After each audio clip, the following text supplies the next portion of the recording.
And now as a result of that happening, I see that I have a conspicuous lack of creature presence on the board. Creature presence. Put down an island. I'm going to pay 3. 1, 2, 3. Cast Oblivion Ring. Okay. When it ETBs, remove another target permanent from the game as long as it's not a land card. Alright. Your Geyser Glider is now exiled as long as the Oblivion Ring is in play. Can you get a note on Oblivion Ring for that, please? Yes.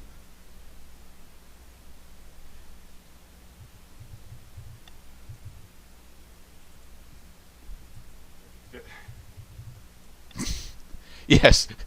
Okay, that works. Who the fuck is Kaiser Soze? Kaiser Glider. It's a Yu-Gi-Oh card. Anyway. Fucking, schlock it all. Okay. Let's start. I'm gonna pay 2. Not that 2. I'm gonna pay these 2. Put down a Miss Meadow Witch. Okay. Doobie. Right, I can only use Venser's ability during my turn. And it is my turn. So I'll target permanent I own, return to the battlefield. Well, I mean, I could scry right now. I mean, I could scry 1, or I could even scry 3. Hell, I could even... Yeah, you know what? Let's do that. Okay, I'm going to go into combat, swinging you for 1. Okay. First step. Okay, now second step is the second main phase. I'm going to use Venser's +2. I'm going to exile the Augury Owl until end of turn. And then my turn is over. Augury Owl comes back. And I scry 3 when he ETBs. Okay. Very cool.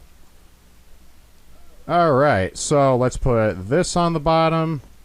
Let's put this on the bottom. Leave that on top. And I'm spent. Alright, my move.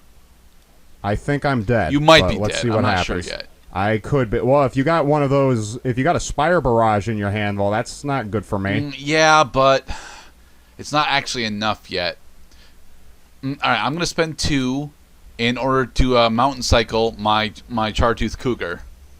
Ooh. Adding this mountain to my mountain hand. Card. Yes, that one with the really cool flavor text. I'm going to put down a mountain and have Cozy's Ravager ping you for 1. Pinging for 1.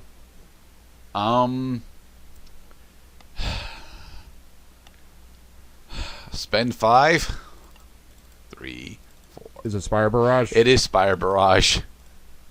Oh, well, there you go. You win the game. Nice. The hell? This isn't supposed to win. Well, it did. So what does that say about making assumptions? Well, right? at least I came into this deck knowing how the fuck it's supposed to actually win. You know, build up the an extraordinarily large mana advantage, and then from there, capitalize on the bigger fucking spells. I'm glad I got to show off Spire Barrage being pretty awesome, but this is straight up a card I would not actually fucking use. I mean, it is only useful in mono red. Yeah. I am happy that Wizards of the Coast at least gave it a good shot. Well, here's the thing. I want to show off a bunch of the stuff that's in here that I didn't get to show off because honestly I only got to show off about 2/3 of the deck. But all of my fucking sorceries, all of them are hey, do this when you have a certain number of mountains. Even Volley of Boulders does that damn thing. Just to a lesser extent.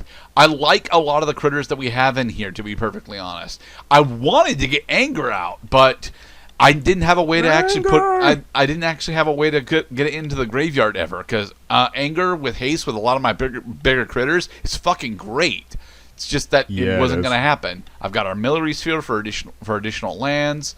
I was really hoping that Volshock Battle Gear would show up a bit more often because I got 2 of it in here, but I only got to play it the 1 game.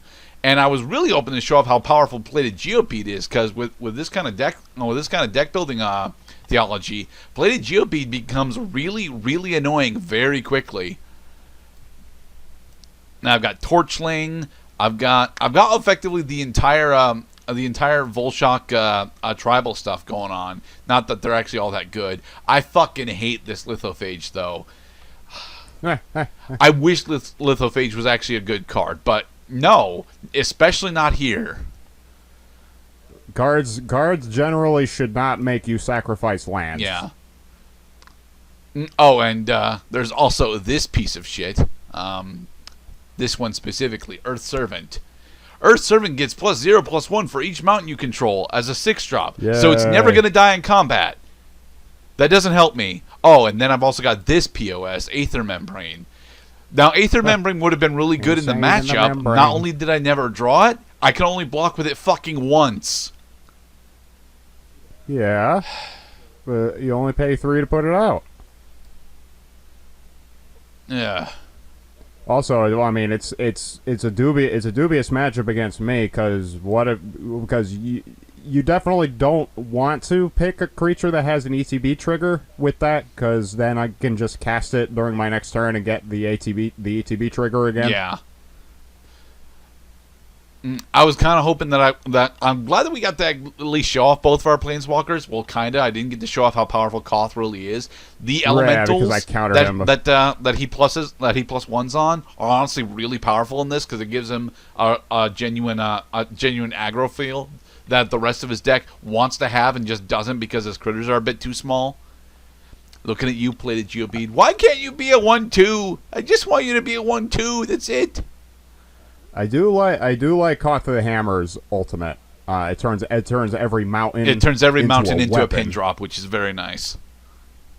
Yeah, pins and needles. But yeah, I was convinced I was going to go 0-2 here because your deck has got a lot of really powerful shit in here. You got Sunblast Angel, White Mane Lion, a Core Cartographer, a lot of stuff that I've actually played with quite a bit myself. I've never actually played with the Sphinx of Uthune, but yeah, well, piling is really nice. You can clone your stuff. You've got Path to Exile, one of the best modern fucking removal cards. I don't know how I won this. Well, for one thing, Path to Exile did have that one stipulation that it causes you to add a land to your board, which would allow you to get your number of mountains up, get your but the number of mountains only matters for like two fucking cards in my deck. The Jaws of Stone and the other sorcery.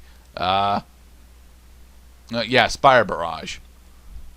Well, exactly. What's good about your deck is you're using a combination of burn spells and creature damage in order to hit me. So in the event that I am concentrating on one, I'm not concentrating on the other one. It strikes me that I was supposed to overrule your Spire Barrage and your other shit that depends on the number of mountains you control. Yeah, to because stop you from I hitting have to my life invest a points lot of directly fucking for big. mana into these, and And to tell you the truth, I was just about to draw the Path to Exile when you Spire Barrage me for the win. So if I survived to the next turn, that game might have turned out differently. It was a one-turn difference. I mean, you thought you were going to lose 2, you lost 1. Just to show that, yeah, the deck that I'm running has teeth. It has stupid, grinning, troll face, blubbery face teeth. I'm kind of surprised you never got Sunblast out. Is the deck only running the 1 copy? Yeah, Okay. I mean, it's running 1 copy of all but like 5 cards. Okay. I can tell you which cards have duplicates. Scroll Thief has duplicates. Slith Strider has duplicates. Overrule has duplicates. Preordain has duplicates, but everything else is singleton. You got more duplicates than I do. My duplicates are Plated Geopede, Fiery Hellhound, and Wayfarer's Bauble. That's it. Oh, and Seismic Strike. Which makes sense. I mean, Seismic Strike. Actually, no, we have the same number of duplicates. I got Full Shock Battle Gear too. Huh. All right. Yeah, to think that my Angelic Shield actually caused that might have been a misplay also. So yeah, again, it's all in the execution. You had the means to take out my unblockable creatures with removal cards like Seismic Strike, causing some really eye-opening predicaments with Fire Breathing in the event I left so much as one creature of yours unblocked during pretty much any phase. I do enjoy Fire Breathing. It's a shame that Fiery Hellhound is one of the only critters in the deck that's got it. I mean, Greater Stone Spirit can grant a creature Fire Breathing, but granting Fire Breathing for 3 mana is not exactly valuable because it's not. You don't gain 3 attack power when you do that. You just gain Fire Breathing. Yeah. and of course is the downhill charge. That is a definite signal for, hey, you can win the game with this as long as you I was kind of hoping I would actually win the game with downhill charge, but I never drew into it. So exploiting openings, but the openings must be open. Yeah. I honestly think that Venser is a significantly better deck than Koth is here. I like Koth I like Koth's card. I don't know anything about Koth himself, mind you. I think he's technically a member of the Volshock, but we've like not gone back to this plane in ages. So he's angry. He's very angry. He is. Yeah. But yeah, this was actually pretty fun. I'm kind of surprised I won this. Huh. Well, it's again, it's not a contest. It's we are exploring the decks. We have, and these decks, yes, at least against each other, are okay. I think that Koth's deck straight up doesn't win against any of the other dual decks that actually have any decent amount of teeth to them, like elves, goblins, or dragons, or knights. Like those will just rip through Koth. But I think Venser can actually compete with those relatively nicely. Huh. What do you say, Mr. Cloud? Yeah, I agree. These decks may not play as well or as effectively against other decks, but against each other, it makes an interesting asymmetrical design to the game. Kind of makes me want, the two of us to put our heads together and come up with a matchup kind of like this, with all these interesting little like interaction, saying like, well, this card is awesome, just not so awesome against your deck. That kind of stuff. So you could see that it's not just the ability of the card, it's the context in which the card is played that ultimately determines how effective it is during the game. Like Corrupt. Like Corrupt. And it's only good when you have lots of swamps. So you got to run it in mono black, but when you've got that mono black background, Corrupt is fucking amazing. It's Fire Barrage, but it's better. I mean, can you think of any other situation when you would actually hesitate to use Path of Exile because, let's say you only had one life point left and Kosi's Ravager was on the field? Like, you're fucked. Alright, guys, this has been us exploring the Venser and Koth dual decks. Tune in next time when it is Cloud's turn to pick our matchup. Yeah, this was fun. And we hope you enjoyed watching, everybody. Thank you very much. Be safe, everybody. Peace.